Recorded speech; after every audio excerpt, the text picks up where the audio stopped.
नमस्कार। The fraud exposure news and views network में आपका स्वागत है। आज हम आपसे बात करेंगे राहुल गांधी की भारत जोड़ो यात्रा के बारे में, लेकिन उससे पहले कुछ और समाचार। बाहुबली पूर्व विधायक मुख्तार अंसारी को अब व्यक्तिगत रूप से 15 सितंबर को कोर्ट में हाजिर होना पड़ेगा। अभी तक क्या था कि वो बांदा जेल से वीडियो कॉन्फ्रेंसिंग के जरिए अपने मुकदमों में पैरवी कर रहे थे, लेकिन अब अदालत ने कहा है कि वैसा नहीं होगा। अब व्यक्तिगत रूप से हाजिर होना पड़ेगा, खाली वीडियो कॉन्फ्रेंसिंग से काम नहीं चलेगा। मुख्यमंत्री योगी आदित्यनाथ ने आज बिजनौर पहुंचकर अधिकारियों के साथ पहले बैठक की और उसके बाद बिजनौर मेडिकल कॉलेज का निरीक्षण किया। अब एक्सप्रेस ट्रेन उन्हीं स्टेशनों पर रुकेंगी जिस स्टेशन की आमदनी कम से कम 15,000 रुपए प्रतिदिन होगी, अन्यथा ट्रेन अब वहां रुकेगी नहीं उस स्टेशन पर। अब बात राहुल गांधी की भारत जोड़ो आंदोलन के बारे में। राजनीतिक गलियारों में आजकल एक सवाल हर कोई पूछता दिखाई पड़ रहा है, और वो सवाल ये है कि क्या कांग्रेस समाप्त हो जाएगी। आज भी उत्तर प्रदेश के मुख्यमंत्री केशव प्रसाद मौर्य ने कहा है कि कांग्रेस समाप्त हो रही है, तो ये सवाल बार बार पूछा जा रहा है। दूसरा एक सवाल पूछा जा रहा है, क्या प्रधानमंत्री नरेंद्र मोदी का कांग्रेस मुक्त भारत का सपना साकार हो जाएगा। ऐसा प्रधानमंत्री मोदी ने कहा था कि अब भारत के लोग कांग्रेस मुक्त भारत देखना चाहते हैं। तीसरा सवाल, क्या कांग्रेस में और एक और टूट होने की संभावना है।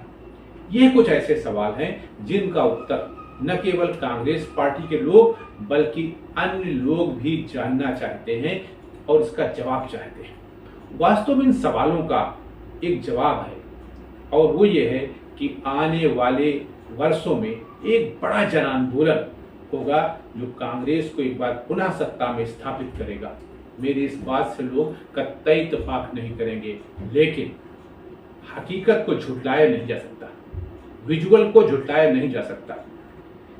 इस क्षण को देखने के लिए कौन होगा कौन नहीं होगा ये उतना महत्वपूर्ण नहीं है जितना ये महत्वपूर्ण है कि वो जन आंदोलन आम आदमी के आक्रोश का प्रतीक होगा, जिसका नेतृत्व उस समय एक नया व्यक्ति कोई आएगा जो करेगा। राहुल गांधी भी हो सकते हैं, नहीं भी हो सकते, कांग्रेस हो सकती है, नहीं हो सकती। अन्य राजनीतिक दलों की अगर हम बात करें तो उनकी राजनीतिक दलों की साख और व्यक्तियों की साख करीब करीब खो चुकी है। आप सोच रहे होंगे कि मैं इतनी ये बात जोरदार ढंग से इतने कॉन्फिडेंस के साथ कैसे कह रहा हूं। इसके लिए मेरे पास प्रमाण क्या है। वैसे सच बात यह है कि मेरा ये दावा न तो ज्योतिष पर आधारित है और न ही किसी गणित पर, लेकिन है तो यथार्थ सत्य। ये बात भाजपा हाईकमान भी जानता है, और वो जानता है कि अगर राहुल गांधी की भारत जोड़ो यात्रा सफल हो गई तो 2024 में कुछ न कुछ दिक्कत आ सकती है। भाजपा भी जानती है कि जब हम चोटी पर पहुंच जाते हैं तो उसके बाद डाउनफॉल होना स्वाभाविक है। फिर मैदान में तो आने पड़ेगा, एक बात नहीं, ऊपर टॉप पे चले गए तो नीचे आना है। तो ये वो समय है। ये अब इस बीच भारत हिंदू राष्ट्र बन जाएगा या नहीं बनेगा, भारत धर्मनिरपेक्ष देश रहेगा ये नहीं रहेगा, ये बहस का विषय हो सकता है। लेकिन इसका मतलब ये बिल्कुल नहीं है कि हमारा देश कांग्रेस मुक्त भारत हो जाएगा, ऐसा मैं नहीं मानता। वैसे इस दरमियान तमाम पुराने कांग्रेसी कांग्रेस का हाथ छोड़कर दूसरे का हाथ थामने की प्रक्रिया में पहुंच चुके होंगे, चले जाएंगे। अभी बहुत बड़ा एक कांग्रेस में बंटवारा होगा, उसके बाद सिलेक्टेड लोग रहेंगे और कांग्रेस अपना काम करेगी। शायद यही बात कांग्रेस के पूर्व अध्यक्ष राहुल गांधी भी चाहते हैं कि जिन लोगों को टूटना है, जिन लोगों को जाना है, वो चले जाएं, क्योंकि राहुल गांधी को भी अब दगे कारतूसों की जरूरत नहीं है। इसीलिए उन्होंने गया राम आया राम के मसले पर चुप्पी साध रखी। उनकी चुप्पी कोई वजह बेवजह नहीं, बल्कि वे अपने चुप्पी के जरिए एक बड़ा संदेश दे रहे हैं। 7 सितंबर से राहुल गांधी जिस भारत जोड़ो यात्रा को कन्याकुमारी से प्रारंभ कर रहे हैं, यकीनन वो एक नया इतिहास लिखेगी। वैसे आज 4 सितंबर को दिल्ली में कांग्रेस की एक रैली हो रही है। ₹1 लीटर, आज तकरीबन ₹100 लीटर, ₹55 लीटर, आज ₹90 लीटर। सरसों का तेल ₹90 लीटर, आज ₹200 लीटर। दूध ₹35 लीटर, आज ₹60 लीटर। आटा ₹22 लीटर, आज। इसके बाद ये उसका पूर्वाभ्यास आप कह सकते हो कि आज की रैली की जो हो रही दिल्ली में 7 तारीख को एक पद यात्रा शुरू होगी जो कन्याकुमारी से शुरू होकर कश्मीर तक जाएगी। 3500 किलोमीटर की यात्रा वो करेंगे। यहां मेरा लिखने के आशय बिल्कुल नहीं है कि यात्रा 2024 में कांग्रेस की विजय यात्रा साबित होगी, बिल्कुल नहीं। मैं इस भ्रम में कतई नहीं हूं, क्योंकि भाजपा को हराने वाले लोग जो हैं वो कांग्रेस को भी नहीं जीतना देना चाहते हैं, इसलिए अभी ऐसा कुछ नहीं होने वाला है।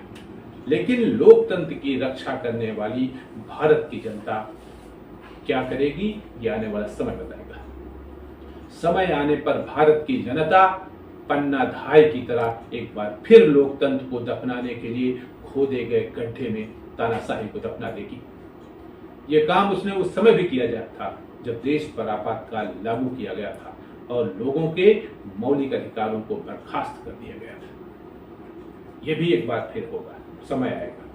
कांग्रेस नेता राहुल गांधी को भले ही लोग पप्पू कहें, लेकिन अब ये बात भली भांति समझ गए हैं कि प्रधानमंत्री नरेंद्र मोदी पर सीधे अटैक करने से कुछ नहीं होने वाला, उससे नुकसान ही होगा।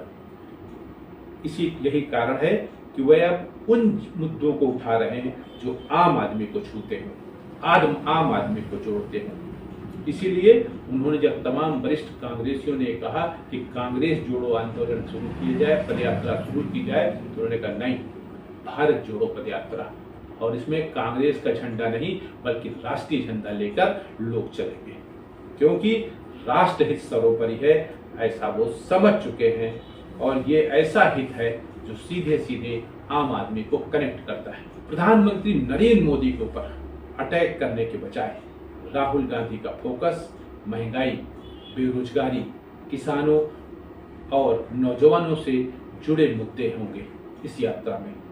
इस यात्रा के जरिए राहुल गांधी आम आदमी को ये बताना चाहते हैं कि क्षेत्रीय दल मिलकर भी भाजपा का मुकाबला नहीं कर सकते।